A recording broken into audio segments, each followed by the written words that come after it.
Aku diberkati, aku dilimpahi, karena Allah sanggup untuk menyediakan. Aku diberkati, aku dilimpahi, karena semua anugerah Tuhan bagiku. Sombong. Ya, kemarin kemana? Nggak ngajak-ngajak kemarin. Ya kan aku udah kirim email nggak dibales. Email? Iya. Email apaan? Email ngajak ke puncak. Di perusahaan email. Ya bisa WA nggak pernah delete sih. Tapi sih jujur sih, Kenapa? kemarin sih keren podcastnya. Oh iya dong, karena kebetulan kan Om Rivo nggak di situ juga. Waduh, dan gitu dong. Bercanda. Keren teman. Tapi selain yang kemarin keren, hari ini juga ada yang keren juga. Oh, serius? Karena kita undang bintang tamu yang spesial juga. Wah, Dan pastinya teman-teman semua ditunggu. pasti. Karena hari ini kita bakal bagikan yang spesial yang begitu lebih besar daripada sebelum-sebelumnya. Orang yang biasa Menjadi luar biasa. Wow. Teman-teman pasti penasaran kan? Penasaran kan? Langsung aja. Yuk kita ke sana. Ayo. Aku Diberkati.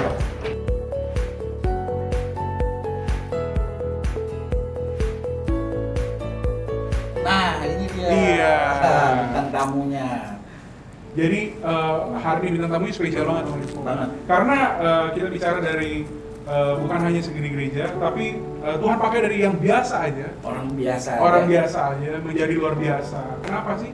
Karena secara perjalanan hidupnya, pertumbuhan imannya, dan pengenalan akan Tuhan itu juga seru banget ceritanya. Betul.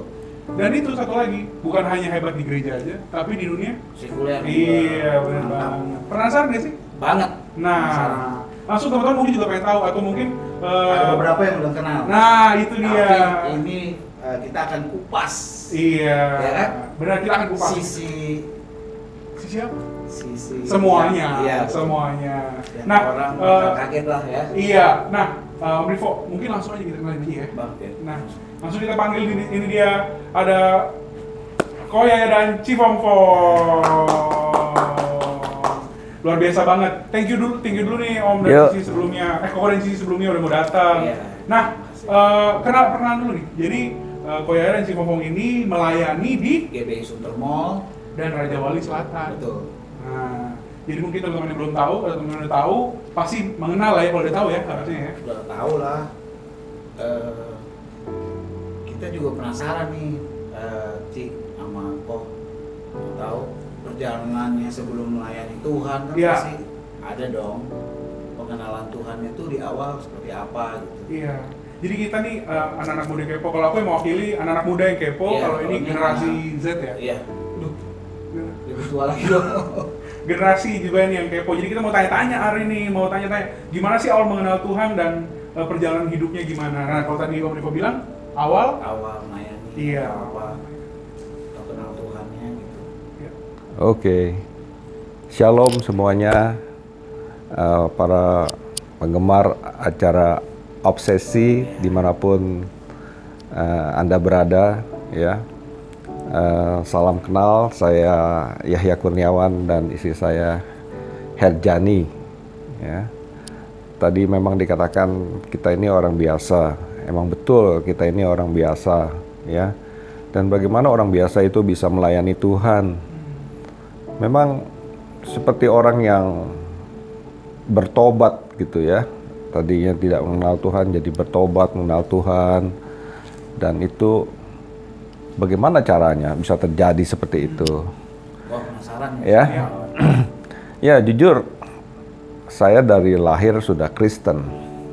Ya. Tapi dari masa kanak-kanak remaja sampai saya menikah, saya hanya sekedar beribadah di gereja, ya.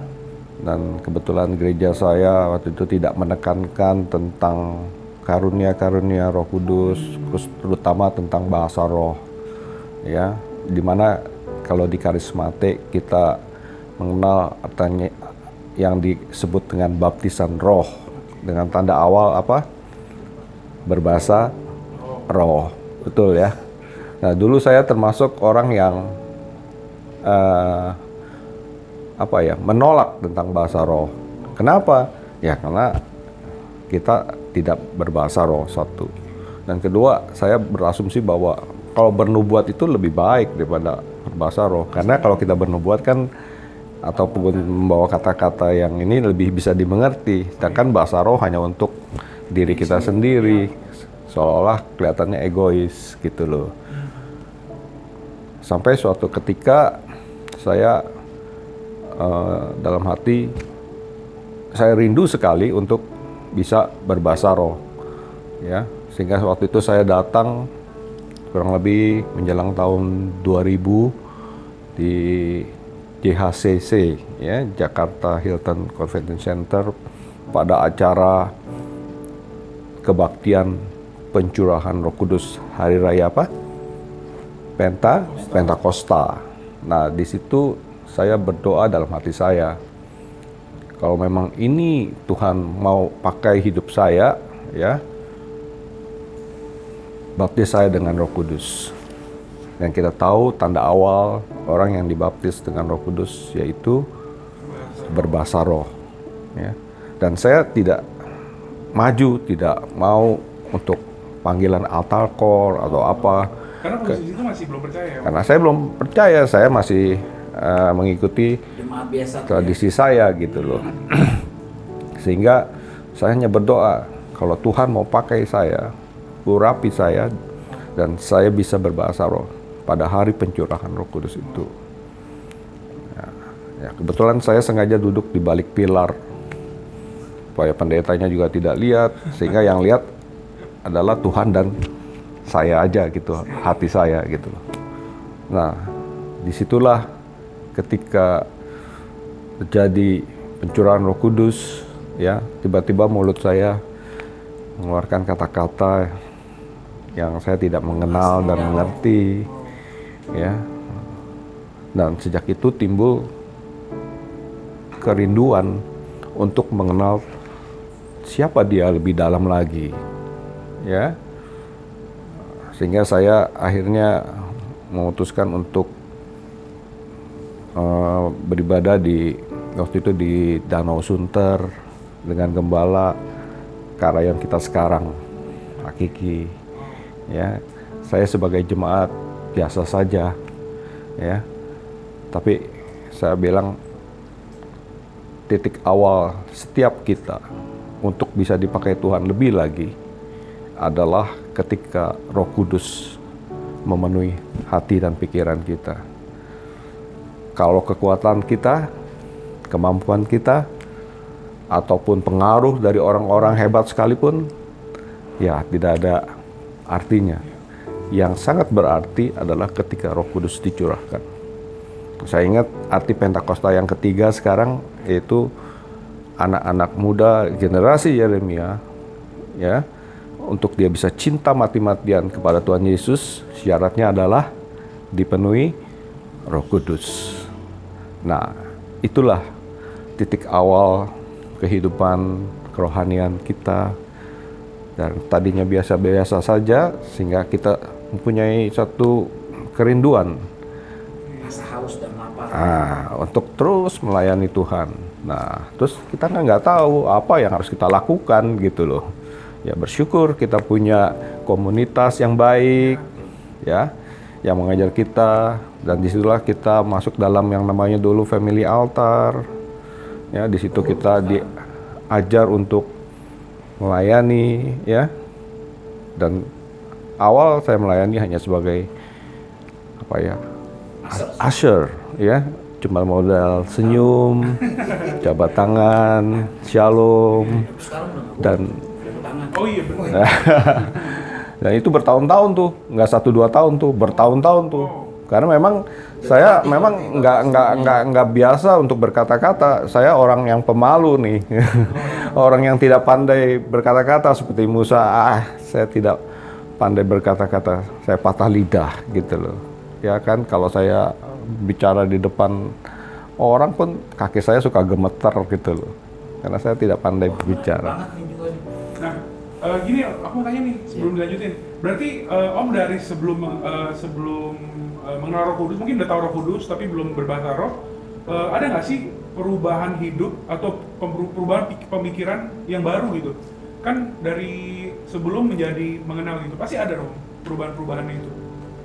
Ya itu, ingin kenal Tuhan Yesus lebih Jadi dalam lagi, haus, ya punya kehausan, ya untuk terus mengenal Dia, kebaikannya, ya kan?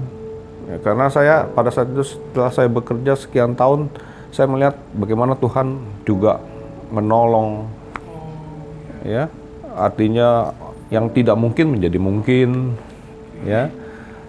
Contohnya saya nih orang yang memang karena tidak bisa apa ya berbahasa basi, tidak bisa apa ya seperti jenis orang yang aktif berbicara. Saya lebih memilih sebagai apa ya bookkeeping gitu ya. Orang pekerjaannya pun pekerjaan yang ada di hanya duduk di meja saja, tidak pernah bertemu dengan orang gitu. Tapi sejak ada perjumpaan dengan Tuhan, Tuhan punya rencana yang ternyata luar biasa gitu loh ya. Dan di dalam pekerjaan pun saya mendapat satu privilege untuk akhirnya saya bisa mencapai posisi yang tertinggi di perusahaan saya pada saat itu, yang sebenarnya ya tidak mungkin, hanya seorang akuntan ya, tapi bisa menjadi satu pemimpin di suatu perusahaan itu karena saya melihat campur tangan daripada Roh Kudus dalam hidupan saya. Itu bagian sisi yang lain.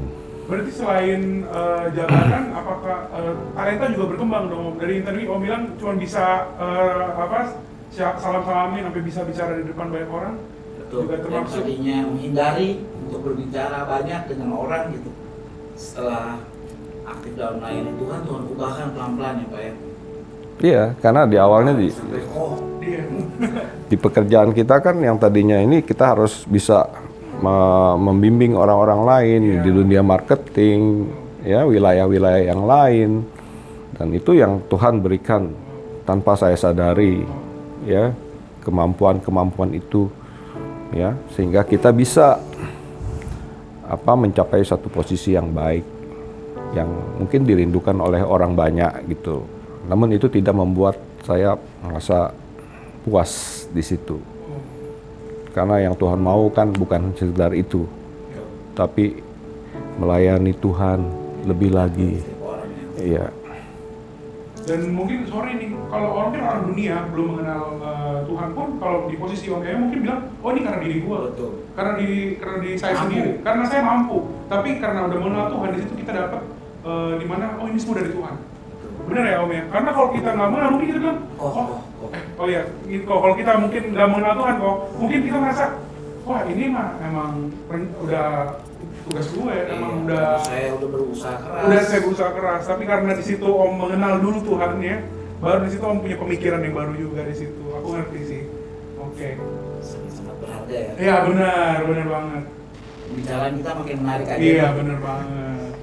Seorang yang tadinya nggak mengenal Roh Kudus, Ya. mengenal Roh Kudus, bahkan terlibat dalam pelayanan, Ya. Tuhan angkat dalam pekerjaan, Ya.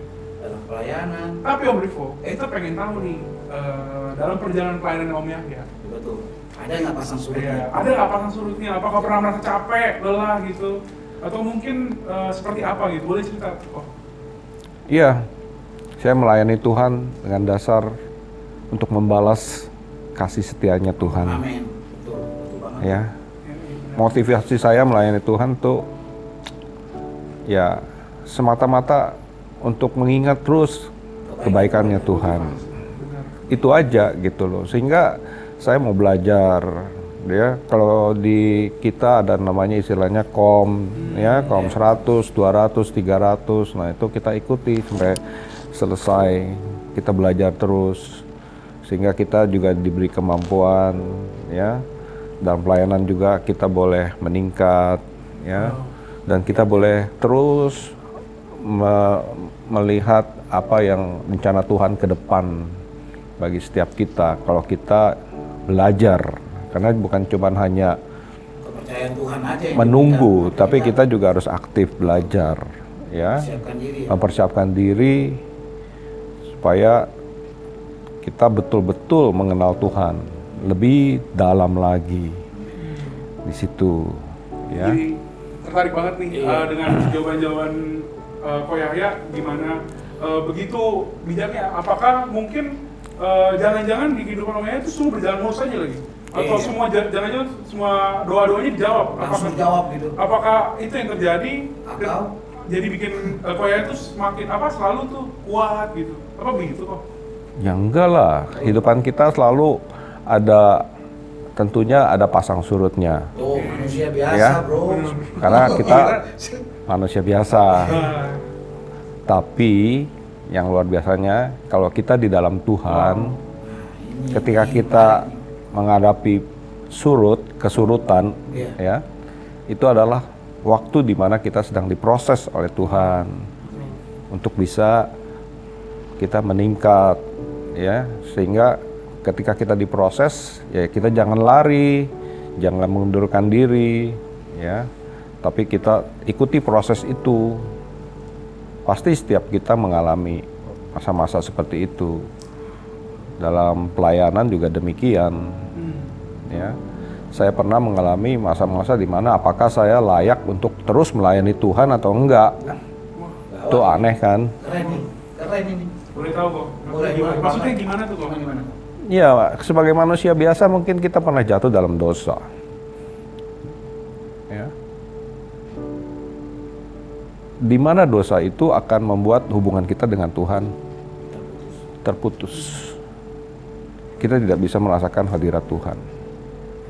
Tapi kan Tuhan tidak mau anak-anaknya jauh daripada Tuhan. Dia berusaha.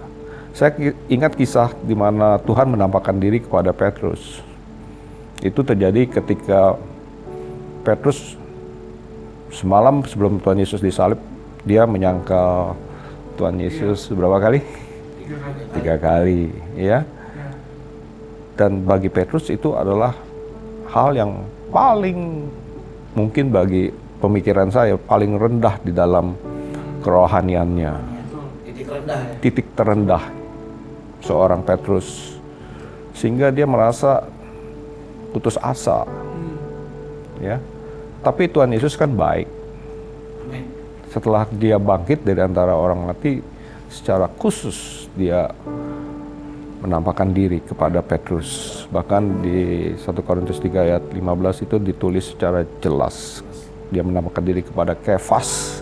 Kefas siapa sih? Petrus kan. Nah, tentu kita ingat kisahnya di mana Petrus kembali mengajak murid-murid yang lain menangkap ikan kepada pekerjaan yang lama, Dia balik ke kehidupan yang lama. Tapi apa yang dia peroleh ketika dia kembali ke kehidupan yang lama? Berat ya. Ya, dia tidak memperoleh apa-apa. Nah, di sini dikisahkan Tuhan Yesus menjumpai mereka. Bukan hanya menjumpai, Tuhan Yesus melakukan mujizat yang luar biasa. Nah, itu istilahnya saya sebut breakfast by the sea. Tuhan Yesus datang, tapi Tuhan Yesus menyiapkan breakfast bagi murid-muridnya. Murid-muridnya yang katakan Petrus yang berbuat dosa kan, menyangkal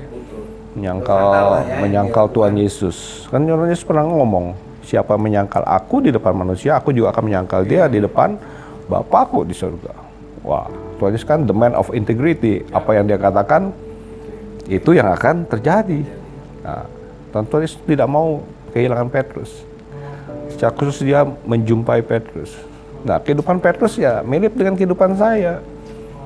Nah, setelah breakfast itu kan, siapin makanan pagi hari, roti dan ikan.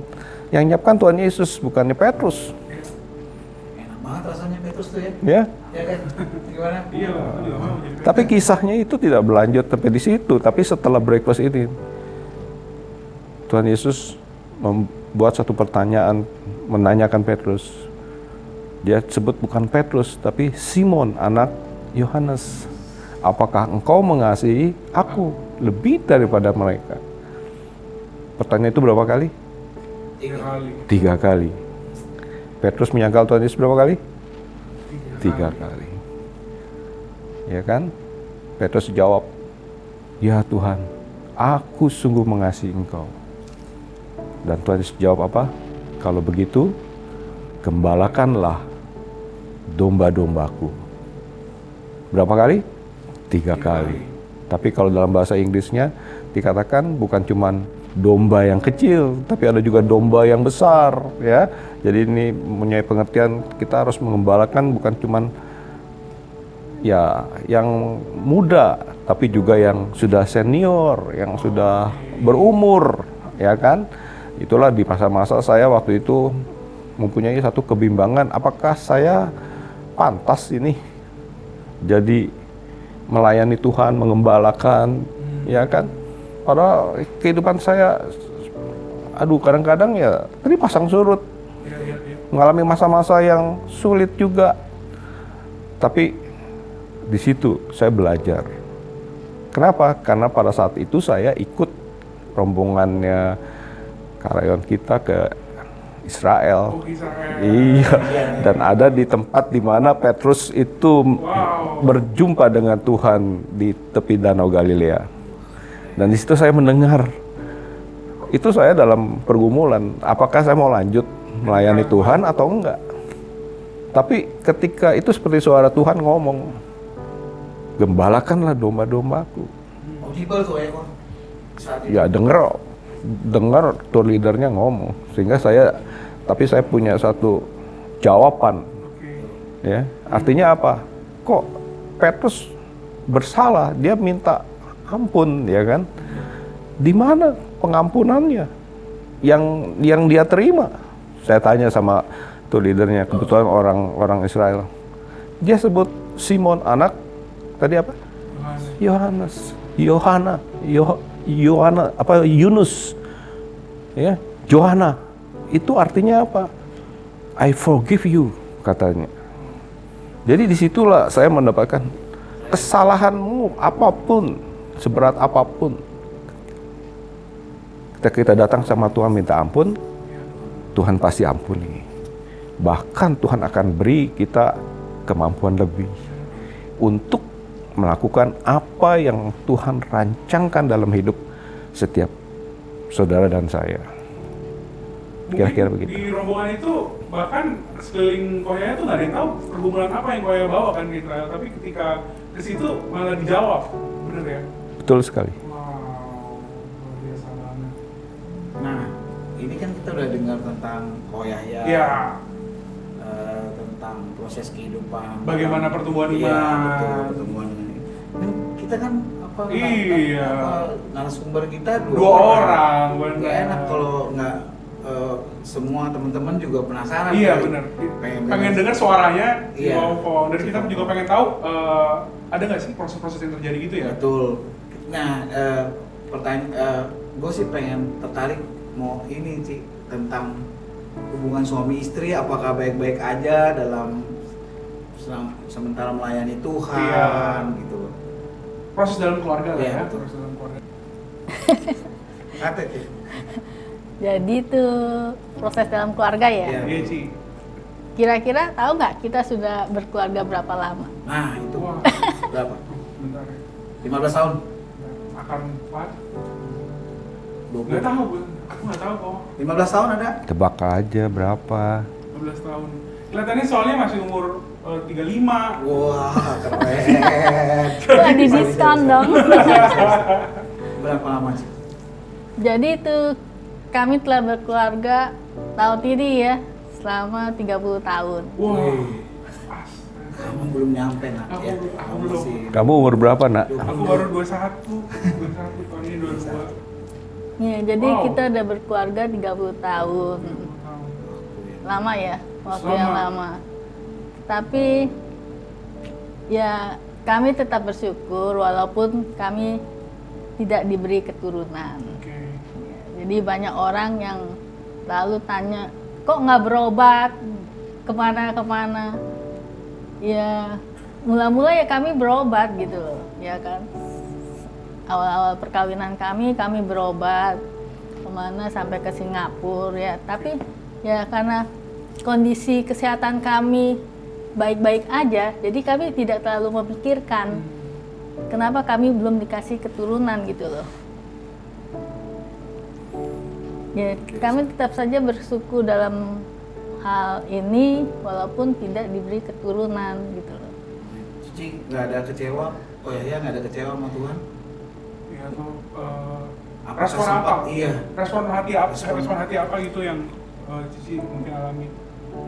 Sementara melayani Tuhan, udah Ya mungkin orang juga bertanya-tanya udah melayani Tuhan apa tidak ada kekecewaan, marah atau marah apa. sama Tuhan. Tapi sepanjang kami berkeluarga ini kita nggak pernah wah ya, keren. Pegangan Nggak tangan, pernah. gue jadi pengen juga pegangan tangan. nggak pernah gitu loh marah sama Tuhan, apalagi bertanya-tanya setiap hari Tuhan kenapa kami tidak diberi keturunan apa bagaimana, nggak Sih, kita harus tepuk tangan nih. nggak juga. Keren. Terus gimana Kami sih? selalu bersyukur aja gitu loh dengan apa keadaan yang ada gitu loh. Dan sebagai suami istri pastilah dalam setiap kehidupan rumah tangga nggak ada yang selalu mulus begitu loh. Pasti ada pasang surutnya di mana kita bisa menyelesaikan kalau itu Tuhan Yesus yang ada di dalam kehidupan rumah tangga kita gitu. Tapi 30 tahun itu lama loh ya Ci. Itu kekuatan seperti apa sih yang bisa selama 1 tahun pertama, 2 tahun pertama Betul. bahkan sampai 1 tahun dikali 30. Iya, berobat juga. Iya, kekuatan seperti apa sih mungkin rahasianya gitu loh. Ya, mungkin itu kekuatan dari Tuhan Yesus sendiri ya. Wow. Jadi selama 30 tahun nggak diberi keturunan, kita tetap bersyukur. Wow. Ya, mula-mula saya berpikir begini loh. Kita tuh orangnya suka traveling. Jadi bersyukurnya juga karena kalau kita sering traveling, kadang-kadang kita tidak berpikir untuk Oh iya, ini nanti ujian sekolah anak gitu ya. iya. Ini saatnya mereka Ya, ini. kita juga Tuhan belum berterima tahu kan? kasih. Oh ya Tuhan tidak kasih kita anak, tapi Tuhan beri kita sesuatu yang lain lagi gitu untuk kesibukan kita gitu loh. Kalau dari Koyaya gimana kok? Ya, Tuhan tahu yang terbaik yang kita butuhkan, bukan apa yang kita mauin gitu loh. Jadi beda kan, kemauan sama apa yang kita butuhkan. Nah, Tuhan tahu yang terbaik yang dibutuhkan oleh setiap kita. Ya, setiap kita benar. Rancangannya tuh rancangan damai sejahtera, bukan rancangan kecelakaan.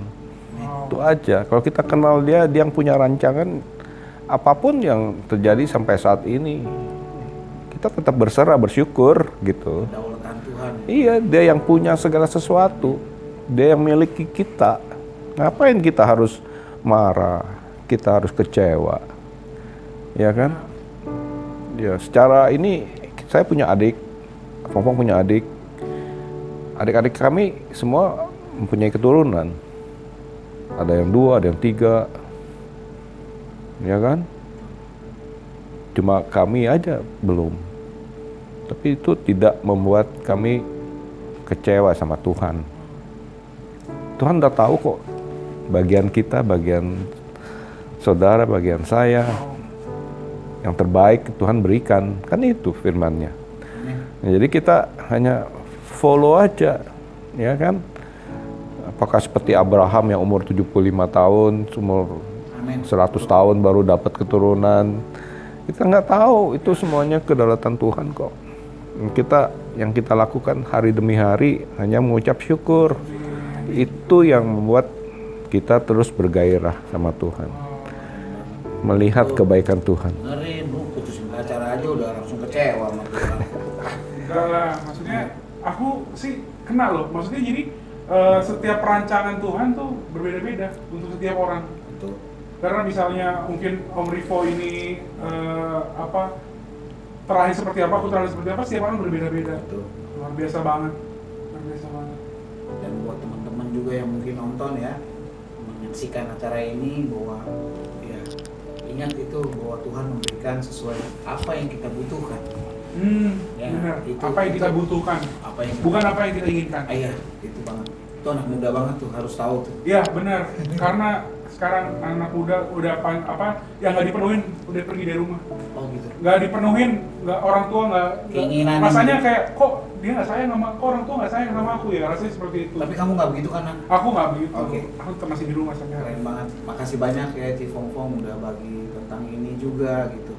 Oh ya juga bahwa ini sangat menguatkan sekali sih. Banyak orang berpikiran gini, ketika kita melayani Tuhan, hidup kita mulus-mulus aja gitu. Bahkan di mata orang luar kan orang lihat, wih, harusnya dijawab sih, harusnya punya anak dong, karena nggak ada masalah kesehatan. Nah, tapi beda gitu yang dialamin, dan kok Yahya sama Cifong Fong tetap melayani Tuhan, bahkan mengasihi Karena nggak Tuhan. setiap orang punya respon hati yang sama. Betul. Mungkin bisa aja tinggalin, tapi apa yang diambil oleh Koya dan Cifong Fong ini untuk tetap setia dan melayani Tuhan, Betul. itu yang kita harus ambil. Dan terpenting tetap bersama-sama lagi. Ya, Itu Amin. keren banget. ya tetap bersama-sama Ini benar. sangat Amin. inspirasi. Tetap bersama-sama. Betul. Nah, kalau tadi udah bicara tentang awal di perjalanan iman, pertumbuhan iman, habis itu proses di keluarga juga tadi ceritain, proses di pekerjaan, bahkan proses di pelayanan. Betul. Di akhir-akhir ini kok, mungkin kok tahu ya, 2020 kemarin kita melewati yang namanya pandemi, COVID-19. Apakah Koko alami juga Di dunia bisnis kok di dunia bisnis berdampak kah? atau seperti apa gitu? Ya, ini udah lewat 1 tahun ya. Iya, betul. Iya. Jadi si pandemi itu, si corona itu udah ulang tahun tuh. Ya, semoga dia tidak panjang umur ya. Semoga dia tidak banyak. Wah, semoga dia pendek umur. Tapi kita nggak ada yang tahu, ya. Dan ini adalah goncangan terbesar dan terberat yang bagi saya, mungkin bagi saudara-saudara juga adalah yang terberat yang pernah kita alami selama kita hidup sampai saat ini. Ya, betul ya. Iya, betul. banget. Pasti setiap orang kena dampaknya. Iya. Ya kan? Nah, saya ingat gembala Cidang kita selalu berkata, kita akan mengalami goncangan, dan selalu harus direspon dengan ucapan syukur. Haleluya. Haleluya. Betul nggak? Betul. Ya. Nah, itu saya selalu lakukan.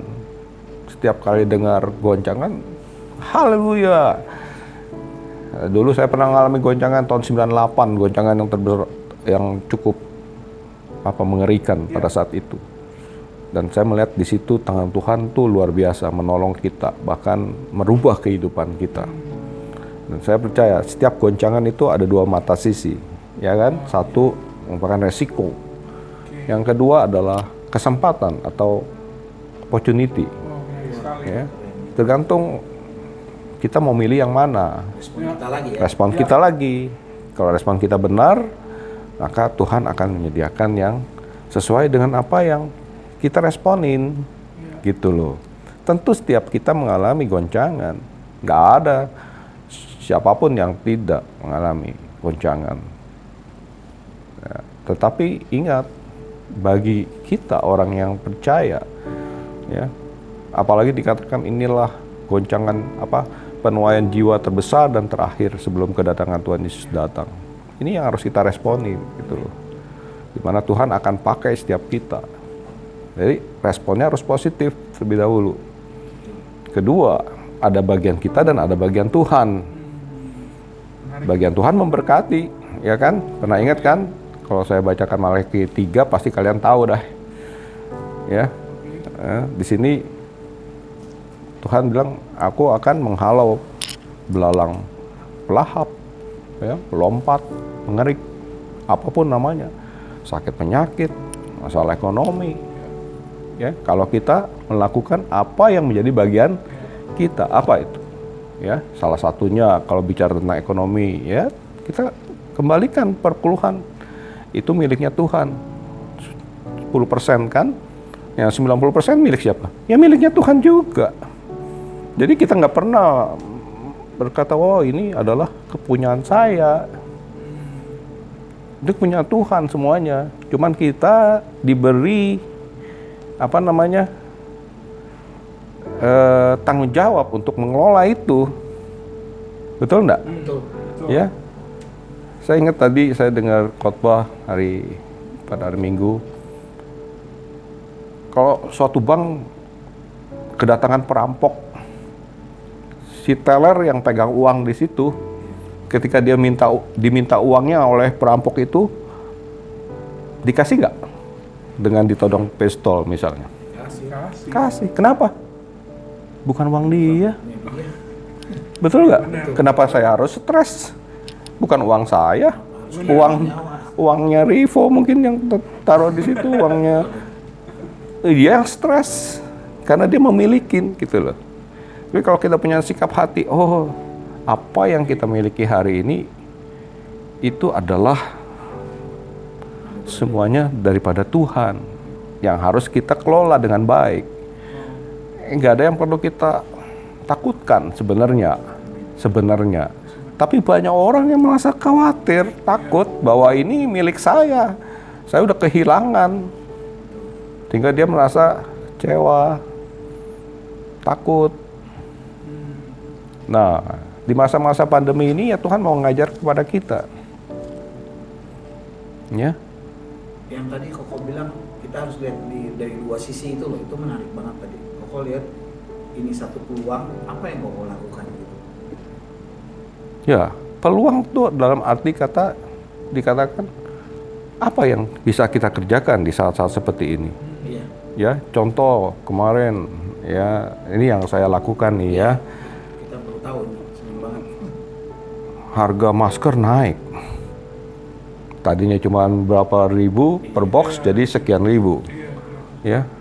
Terus harga hand sanitizer yang cuma berapa ribu, berapa ini sekarang jadi berlipat-lipat gitu loh. Ya. Kita lihat kita bisa buat nggak hal itu. Contoh, ya kan? Oh ternyata membuat hand sanitizer itu nggak sulit. Ya kan? Nah itu yang pernah kita lakukan. Dan di saat-saat seperti itu ya luar biasa. Tapi kan ada momentumnya. Ya, Tuhan berikan secukupnya bagi kita. Bisa melewati masa-masa yang sulit. Ya. Bagi kita semua karena kasih karunia Tuhan, semua pemberian Tuhan. Anugerah Tuhan yang membuat kita tetap ada sampai hari ini, gitu loh. Pemeliharaannya dan janjinya sama kita itu tidak pernah kayak dikatakan ujilah aku, kita ujinya Tuhan bukan pada saat yang enak dong. Betul nggak? Kita ujinya Tuhan pada saat yang paling sulit yang pernah kita hadapin. Itu ujian iman kita. Bukan pada saat yang lagi wah semuanya ekonominya lagi baik, nyaman. Ya, ngapain kita uji Tuhan di saat itu? Bahkan kita jangan-jangan malah kabur lagi dari Tuhan. Nah, lagi nyaman. makanya di saat seperti ini kita harus uji Tuhan. Ujinya caranya dia bilang kok ujilah aku, kata firman. Malaikat 3 ayat 10, betul nggak? Masakan aku nggak buka tingkap-tingkap di langit? Kalau bisnis saya ada yang tutup pintu, ada yang dibuka yang lain. Jadi itu dia buka tingkap di langit bagi kita. Jadi apa yang perlu kita khawatirkan? Yang khawatir adalah kalau itu merasa oh ini milik saya, ini harus jadi bagian saya. Kalau pelayan ini pelayanan saya, ini hidup saya, bukan. Ini milik Tuhan semuanya. Anugerah. Iya. Tapi Kalau tapi kok misalnya kan kok bilang dari sisi rohani itu benar banget kok, aku setuju ketika kita merasa itu semua milik Tuhan, jadi kita kembalikan ke Tuhan. Tapi kalau kok ada nggak sih pemikiran-pemikiran selain rohani mungkin yang di itunya kok di sekuler yang mungkin apa yang harus kita lakukan, kunci-kuncinya gitu loh kok. Selain pertama mungkin mengucap syukur aja mungkin itu nggak cukup kok. Ada yang harus kita lakukan selanjutnya mungkin. Setelah itu benar nggak sih kok? Ya, mungkin itu kok yang teman-teman mungkin harus tahu juga. Selain mengucap syukur, harus ada pergerakan yang kita lakukan juga kok. Betul. di masa-masa seperti ini itu sangat sulit kita untuk ibaratnya katakan membuka bisnis baru, ya kan? Kalau tidak disuruh sama Tuhan, kita tidak dengar apa yang Tuhan mau. Kalau Tuhan suruh bersembunyi malah, ya. Jadi kita jangan memaksakan diri kita untuk, wah saya harus ini nih. Ya kita persiapkan. kemampuan kita, knowledge kita, Oke. ya, cari informasi yang lebih dalam lagi yang bisa kita lakukan, pelajari apa yang menjadi kebutuhan, ya kan? Benar-benar. Kalau dalam dunia bisnis kan tahu apa yang kalian butuhkan saat ini, misalnya apa yang lagi meningkat. Sekarang zamannya digitalisasi kan. Ya. Maka yang non digital tuh udah mulai sedikit redup, digantikan oleh yang digital. Ya. Seperti itu, dan itulah kita buka mata, buka telinga, ya, yang penting bisa mendengar Tuhan berbicara. Ya, nggak semua orang, kita mesti sabar, menunggu, ya, nggak tahu kapan. Nih kita sebut cawan murka Tuhan sedang terjadi. Korban jiwa begitu banyak kita lihat di India dan di beberapa negara, ya kan? Apalagi, ya.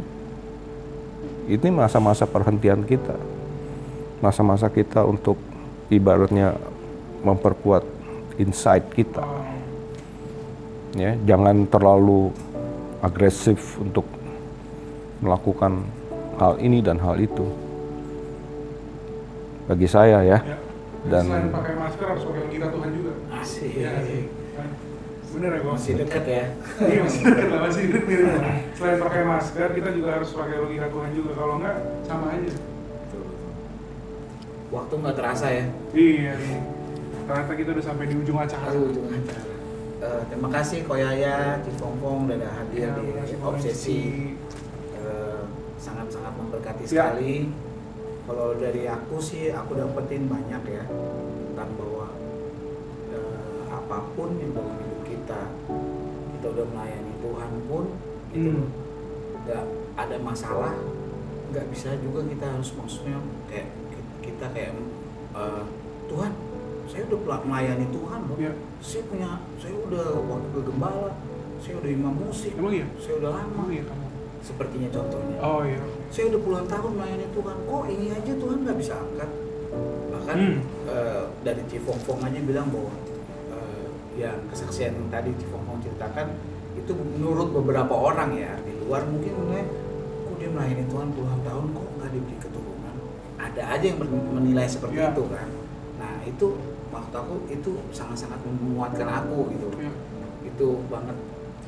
Kalau aku sih hari ini teman-teman mungkin dapat juga tadi apa yang didengerin, aku dapat dua hal. Ya. Pertama, bagaimana respon. Ketika kita salah pilih respon itu udah pasti endingnya mungkin apa yang kita mau kan, bukan apa yang Tuhan mau. Terus setelah ambil respon yang baik, kita respon yang tepat, kita juga harus andalkan Tuhan. Karena kalau kita udah punya respon yang baik tapi kita andalin diri sendiri sama aja bohong. Bener nggak sih? Karena yang dari Koya dan Cifongfong cerita, responnya udah bagus. Terus setelah respon tuh apa? Apakah cuman bersyukur? Tapi mengandalkan Tuhan itu penting karena ketika Koya dan Cifongfong bilang mengandalkan Tuhan itu nomor satu, semua jadi sesuai rencana Tuhan. Kalau mengandalkan diri sendiri, semua jadi rencana kita dan belum tentu berhasil, benar ya? Ya, capek-capekin diri sendiri. Nah benar, capek-capekin diri sendiri. Jadi mungkin ada nggak Koya atau Cifongfong pesan-pesan buat teman-teman yang di rumah yang nonton di masa-masa seperti ini? Atau mungkin lagi banyak yang mengalami masalah, problem-problem yang mungkin mereka belum bisa, mungkin mereka udah lewatin, tapi mereka masih belum bisa survive, atau mungkin mereka masih mengeluh ke Tuhan. Mungkin teman-teman banyak nih soalnya obsesional kita kan para penonton. Observasi. Susah banget. Obsesional kita yang di rumah nih, obsesi kan. Obsesi. Penontonnya obsesional aja. Yang pengen dikuatkan. Mungkin dari kata-kata dari Koya ada mungkin. ya, waktunya Tuhan bukan waktunya kita, ya kan? Masanya Tuhan bukan masanya kita. Kita harus sabar menunggu waktunya Tuhan, ya. Nggak ada jalan lain. Kita mau buang energi kita juga nggak ada gunanya. Dan nunggu waktunya Tuhan adalah waktu yang terbaik bagi kita. Dia akan berikan kita kekuatan, dia akan damai sejahtera, itu jauh lebih penting, ya kan, daripada kita harus menderita sakit karena kita selalu memikirkan hal-hal yang jauh di luar daripada kemampuan kita. Tapi ya jalanilah kehidupan ini dengan ucapan syukur, ya kan, lebih banyak waktu untuk mengenal Tuhan lebih baik lagi. Karena disitulah kita akan dibukakan rahasia-rahasianya, ya kan? Karena jangan mengandalkan manusia, artinya jangan kita kepo gitu kan, nanya-nanya melulu gitu. Tapi yang terbaik adalah yang Tuhan sudah sediakan bagi anak-anaknya. Amin. Betul? Amin. Ya, yang mengasihi Tuhan dengan sungguh-sungguh. Inilah ujian kita hari-hari ini. Akan dibuktikan siapa yang akan keluar sebagai pemenang.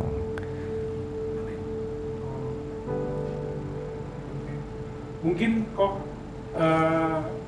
kan setelah mungkin ucap syukur, kok ada nggak sih satu lagu yang menggambarkan kehidupan koko yang semakin yang selalu mengucap syukur?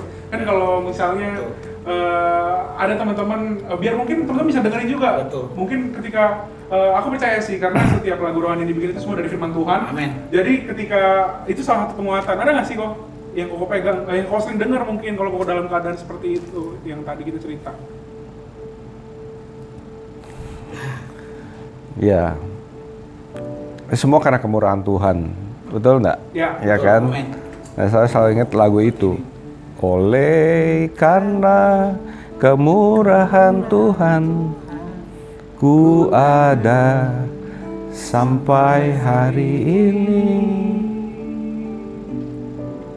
Oleh karena kebaikan Tuhan, janjinya terjadi bagiku.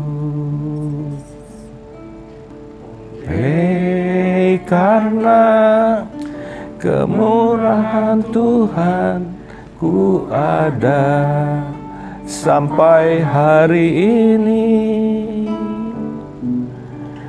Oleh karena kebaikan Tuhan, janji terjadi bagiku. Aku percaya berkat-Mu atasku melimpah,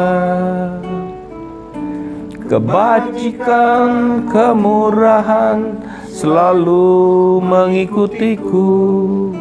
Ku puji, ku sembah Kau Tuhan.